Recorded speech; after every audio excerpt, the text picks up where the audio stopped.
What's up everyone, today I want to talk about one of the best endgame sorcerer builds in Season 6, Vessel of Hatred. And it's a pure fireball build that can just delete every single bit of content in the game. And it looks pretty good while doing it. To do this, the build uses two fireball uniques, the gloves of the Illuminator and the staff of endless rage. And this gives us what you see here, these fireballs that come out multiple at once and that bounce and spread across the whole screen and just wipe out everything.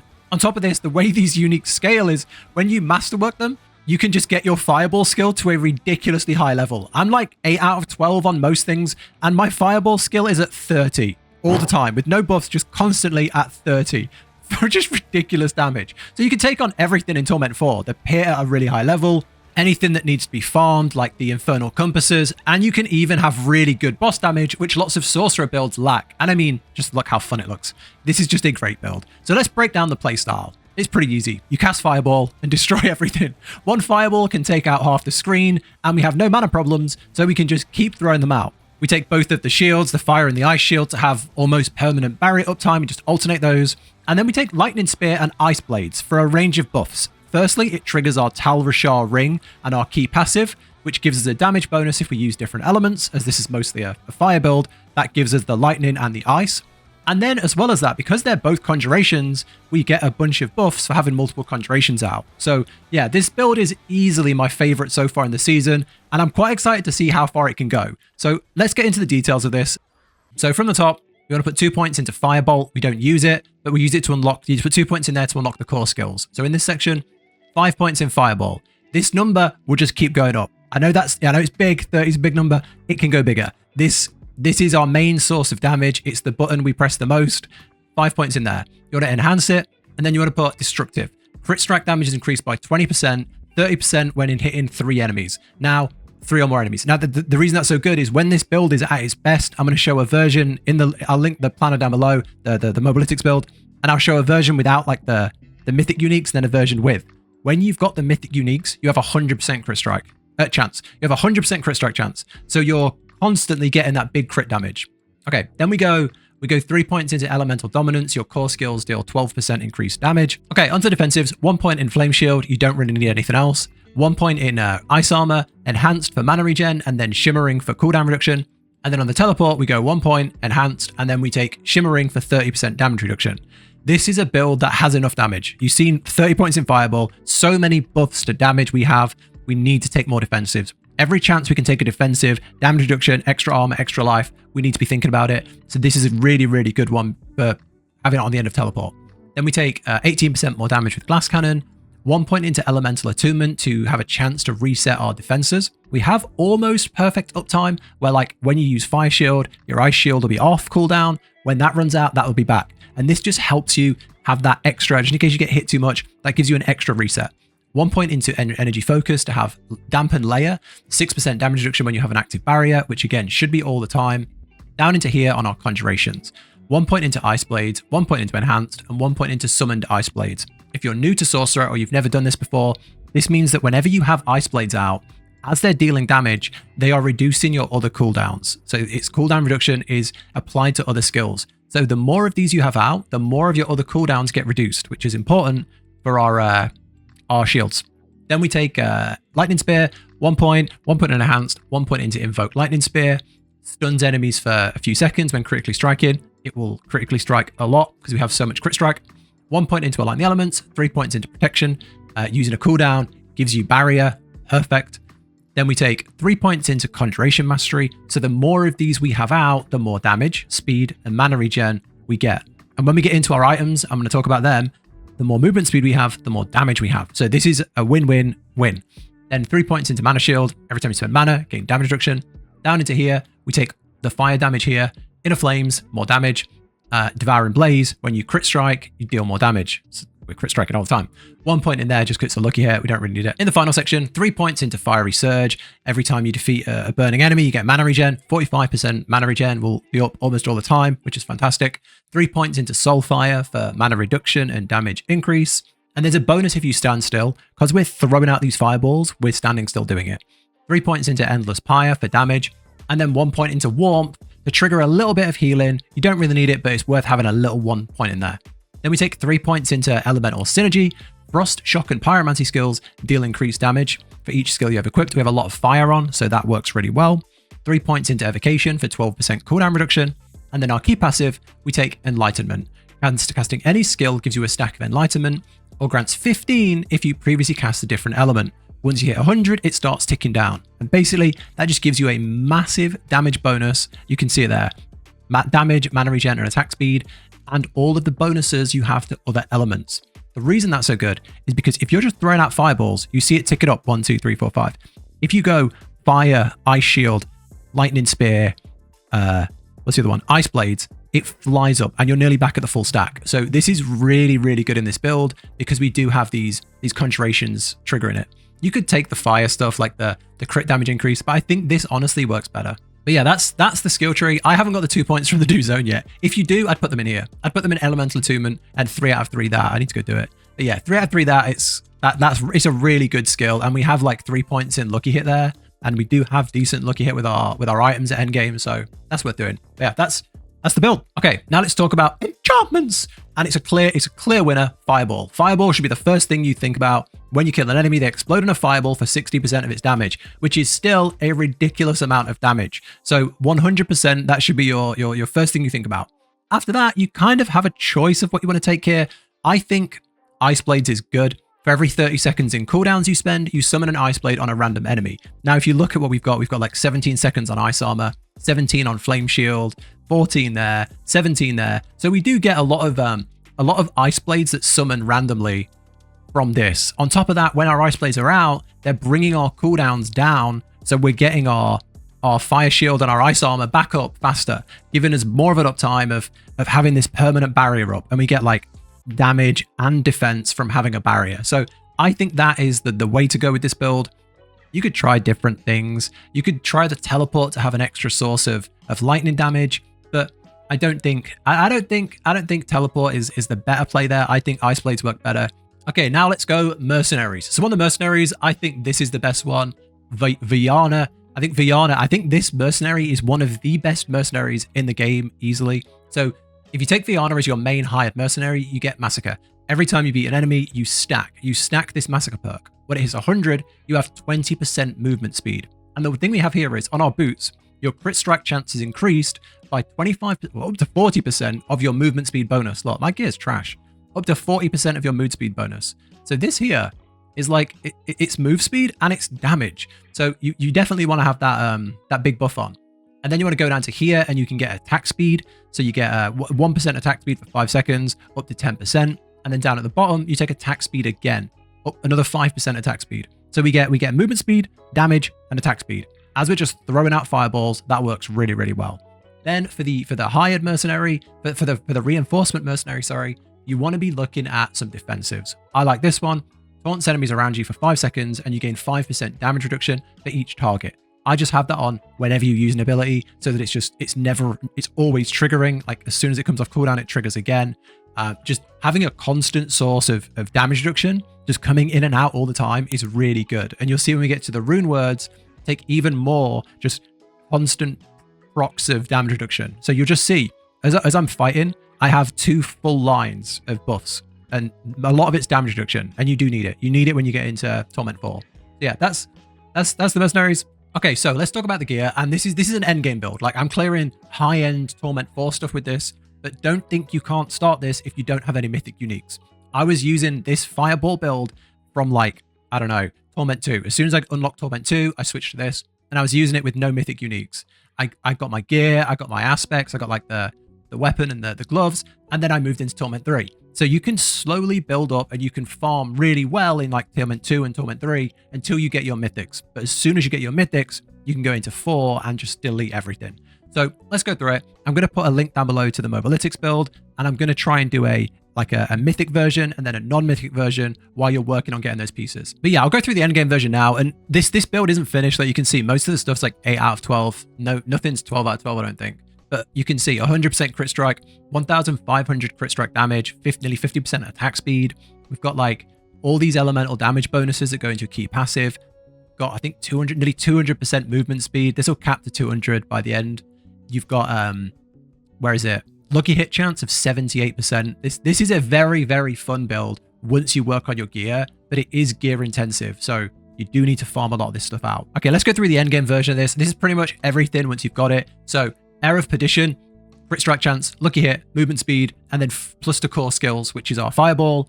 On the chest piece, I think concentration works good because you get damage reduction every time you conjure for 5 seconds. And we've got 2 conjurations that come back faster, the better our cooldown. The more ice blades we have out, they come back even faster. The gloves of the Illuminator, which we've talked about already. Fireball attack speed, plus to fireball, really good. Anything you get a greater affix on here is pretty good. The fireball attack speed, plus mana, anything you get a greater affix on works. Then the snow veiled is really good on the legs. Casting ice armor grants you unstoppable and gives you 25% damage reduction for a number of seconds. Again, every source of damage reduction we can get is a bonus. On the feet, Esu's heirloom is fantastic. We get movement speed after defeating an elite, crit strike damage, and resistance to elements. It's really, really good. There's another boot you can use. I can't remember, Rakanan or something. They're pretty good, but I think these work a lot better in this build. On top of this, you get crit strike chances increased based on your movement speed. So perfect. This helps us get our crit strike boost higher and give us more damage. You know, the more you're critting, the more damage you're dealing. Then we take Staff of Endless Rage, fireball projectile speed, chance for fireballs to cast twice, and then ranks to fireball. Again, anywhere you get the greater affix is a bonus on this. This is really good. Try and get a good score at the bottom as well. Like every cast of fireball launches additional projectiles and they deal more damage. The higher you get that, the better. That's our main source of damage. On the neck, 3 cursors is the aspect. Increase crit strike damage of fireball by 1%. So a really good damage bonus. And then we go down to the ring. This is the key ring. This is the ring that changes this build from struggling in Torment 4 to destroy in Torment 4. Attack speed, really needed. Crit strike chance gets us to the cap. Lucky hit, huge. Core skills, more fireball points. And then spending your resource reduces the resource cost and increases your damage up to 50%. This is just golden. I crafted this because I couldn't find it. And this is your chase item. This is what you're going to be working on and farming towards. Then finally, Tower Shard's Iridescent Loop. Always good on Sorcerer builds. Good stats, cooldown reduction, potent warding, fine. But the main thing, skills, casting Pyromancy, Shock, or Frost increases your damage by up to 25% for 8 seconds, stacking per element. They're getting up to 75%, which is why we have, you know, lightning and ice on our bar. So yeah, that's all the gear. We do have I'll put a version on Mobalytics that has a replacement for the helmet and a replacement for the ring, like what aspects to use instead. Okay, now we'll use the Mobalytics build to show like a different version if you don't have the mythic uniques. This is all linked down below, and you can see here we've got the variants. This is the endgame version with the mythics, and this is the no mythics version while you're grinding them out. So on the helmet, I'd go for Aspect of Disobedience. This is just extra armor, I believe. Yeah, increased armor when dealing any sort of damage. Then we go for Aspect of Prodigy, the Prodigy aspect even. Using a cooldown restores 30 mana. Because once you have the Starless Skies ring, you have 0 mana problems. But until you get it, you do need to, you know, have a little tiny bit of mana regen coming in. So I think the Prodigy aspect fills that gap really, really well. I'd normally go over like gear stats and like tempering and stuff, but we don't really have much to temper because most of it's uniques and mythic uniques. I'll go on this version to show you some things we're looking for, because we've got like, what, 5 spots here. The main things we're going for is life. This is a build where if you get hit, it will take, in Torment 4 at least, when you get hit, it will reduce your life to 0. Unless you have life and defenses everywhere you can get them. You've got the damage. The damage isn't a problem. You can fly high in the pit. Not a problem. So we want to be getting life and armor. So you can see here, things we can temper. We want armor, life, on the legs again, life and armor. They're the main things we're going for. And I'd even go so far as to temper it. So whenever we have a defensive temper, maximum life. They're the things I'd probably be going for. Anything that can just keep us alive. That's basically what we're up for. The utility stuff, there's not really much we can do. You go for like barrier generation or chance to like crowd control them, but there's not really much exciting. And that's it really. Intelligence on any blank spots. There's not really anything exciting on any other piece of gear, except for the amulet.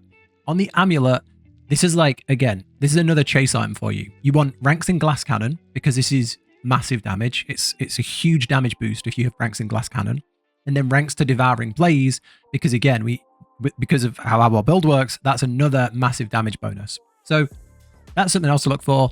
On the offensive aspect, you can take crit strike damage, and defensive, I just go max life again. But yeah, that's it. That's the gear. There's not really much to talk about because everything's decided for us. with most of our gear. Okay, then again, on the rune words, we're kind of doing the same thing. We're going for defenses. Standing still while fighting for a number of seconds gives you a Dark Shroud Shadow. This is really good. If you've played Rogue, Dark Shroud Shadow is really good. It's basically a damage reduction. Every time you have one spinning around you, you get a damage reduction, and the more you have, the more damage reduction you have. So that's really good.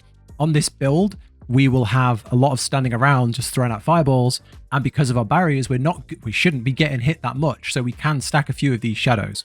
Then, on the other side, cast the same non-channeled spell 3 times in a row. Fireball isn't a channeled spell, you cast it again and again and again kind of thing, so that counts. And then on the bottom, gain 20% max life for 6 seconds. Believe it or not, that will save you. That will save you. If you get a big hit, you've accidentally missed your barrier timing, you take a big hit and that's on, you could be at a tiny bit of health and survive. So that's definitely worth taking. I don't think we need any more damage there. Then on the gems, really simple. Crit strike damage, because we've got 100% crit chance. On the armor, intelligence. And then on the amulets, armor. That's it. That's everything on the accessories, armor. That's it.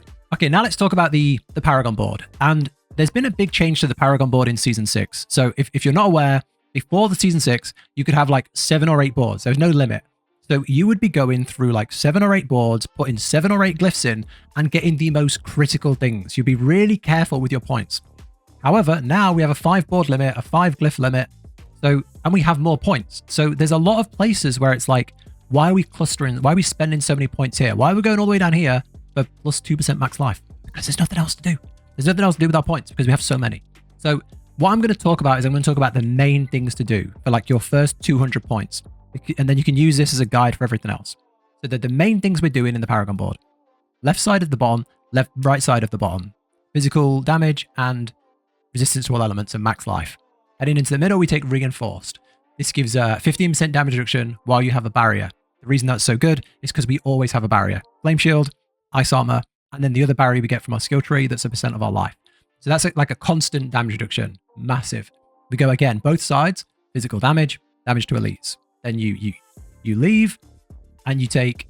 So what I would be doing is I would be trying to work my way all the way to the boards, hitting that node, hitting the legendary, hitting that, and then go back and fill out all this. Go back and spend all these extra points to fill out your willpower for extra buffs. That's what I'd be doing. From the next board, we take the Searing Heat board, and I would head up to the legendary node for destruction. The destruction glyph gives crit strikes, increase all damage the enemy takes from you by 2% for 10 seconds up to 12%. With 100% crit chance, we're getting a lot of crits. So that's like a permanent damage bonus. Then get all the nodes around it, fire damage, crit strike damage. They're incredible. Then I'd make my way up here, get the fire damage and crit damage, and I would get the Searing Heat node. Pyromancy skills have increased crit chance and deal more damage in line with your fire bonus. Massive. And I'd kind of leave the sides for now and move on. In the next one, I'd go and get the glyph again, and I would put in Unleash. After spending 50 mana, you deal increased damage and get mana regen, which is really, really nice. It's another reason why we have no mana problems on this build. I'd get the clusters around, the non-physical and damage, and then I'd head down, I'd get attack speed down here, and non-physical damage. I'd work down here, and I'd get these resistances. I'd go up here, and I'd get these damage reductions, and then I'd get the legendary node. Your enchantments are 20% stronger. This is really, really good, really powerful, especially with our enchantments on this build. Then you want to head up to the next board, and I would go for Fundamental Release. So on Fundamental Release, I rotated it this way, so we've got the glyph on the left and the legendary node on the right. Go up here, grab these damage reductions from burning enemies, and then go to the glyph. And I would go for this one, Elementalist. Dealing fire, cold, or lightning damage increases all damage you deal to them by 5%, stacking once per element. And like we've talked before, because of how we're playing this around our ring, we're actually going for all those elements anyway. Get all the stuff around it, non-physical damage, vulnerable damage, fine. And then we move along and we want to get legendary node. Each time you apply vuln, burning, or crit, they take increased damage to you up to 30%. Okay, on to the final board, we want to take the Burning Instinct board. Flip it like this and go for the glyph, and I'd go for Flame Feeder, increase damage to burning enemies. And the important thing to look for on this board is damage to burning enemies and reduced damage from burning enemies is good, because all our enemies are burning all the time with fireballs. So anything like do more damage to burning enemies, doesn't matter what that damage is. If they're burning, we do more damage. That's good. When you see things like increased burning damage, that's not so good because we don't have very good burning damage. So that's just something to look for when you're doing the Paragon board. Take all this stuff, damage reduction, damage to burning enemies, stuff like that. I would say that the legendary glyph isn't that good. Your burning damage is increased because, you know, it's not great. You can start working towards it after this if you want, but I think just taking all the damage reduction is better. But, you know, I haven't got 300 Paragon points yet. I'll test it and update it if so. But this is how I think is best. And then once you're done, just go back and fill all these boards out. Get all these points. You see 58, 85 out of 40. We'll go down here like 75 out of 40. You can go fill all those out and they'll like fluff out the node and give you more of a bonus to all of these nodes around them. But yeah, that's the Paragon board and that's the build really. That's everything. I'm like pushing this as hard as I can. I'm going to try and 12 out of 12 all my gear, fine tune this. And if I try any different gear that works much better, if I try different glyphs that work better, and I have a breakthrough on something that's really good, I'll make an updated video which will update this. I'll make an extra tab, you know, hit 100 cleared tab, you know. So watch this space if it gets any better. If you have any tips or anything you think you'd change, let me know in the comments. Or if you're going to be trying this, I'd love to hear it. I did a very similar Fireball build last season and it was my favorite build. So I can see myself playing this a lot. So that's it from me. I'll stop rambling. If this has helped, do consider subscribing to the channel. It means a lot. And I make a lot of builds for Diablo when we're in a new season. So thank you for watching. Take care, and I'll catch you in the next one.